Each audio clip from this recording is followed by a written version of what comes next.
Pas de FSNC aux prochaines élections législatives et municipales.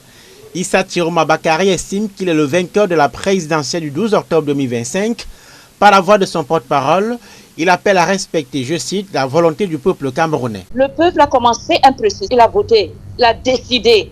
Sa décision est irrévocable, irréversible. Il faut que le peuple l'exécute. Il y a des avantages qui sont attachés à cette décision. Le logement, est-ce que le logement est libre? Il y a la sécurité. Est-ce qu'il peut venir ici? Le peuple peut le conduire avec le vote qu'il a prononcé, la décision, l'installer dans les maisons, la maison qui est réservée par le peuple. Issa Tiroma Bakary n'est donc pas prêt à tourner la page de la dernière présidentielle où il a été officiellement classé deuxième avec 35% de voix. Par contre, le MRC, dont la principale figure, Maurice Kamto, a été écarté de l'élection du 12 octobre 2025, malgré le recours au Manidem, revient dans le jeu électoral et prépare sa participation aux municipales et législatives, double scrutin que le parti a boycotté en 2020. L'idée d'un front commun construit autour de Maurice Kamto et de Issa Tiroma Bakary pour espérer contrôler l'Assemblée nationale et les communes s'est donc évanouie, analysent les observateurs. Il perd justement la possibilité à pouvoir compétir la prochaine fois. On fait comment demain pour avoir des candidats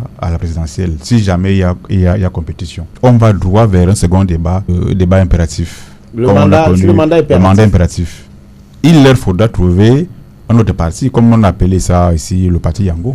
La dernière présidentielle a connu un grand engouement des électeurs, notamment des jeunes décidés à obtenir l'alternance au sommet de l'État. Le retrait du FSNC ne risque-t-il pas de démobiliser une partie de cette couche sociale qui aspire aux fonctions électives? Le MRC, s'il est arrivé très fort, comme on l'a vu en 2025, c'est parce qu'il y avait cette faim-là. Il y avait cette faim, n'est-ce pas, de tous ces acteurs qui n'avaient pas leur petit bout de changement dans la poche et qui ne rêvaient plus du grand changement.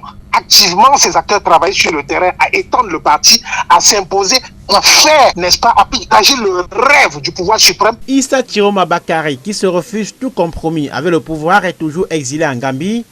Sur la question de ses capacités d'action dans ces conditions, son porte-parole renvoie la responsabilité à ses électeurs qui l'ont massivement voté, rappelle-t-elle.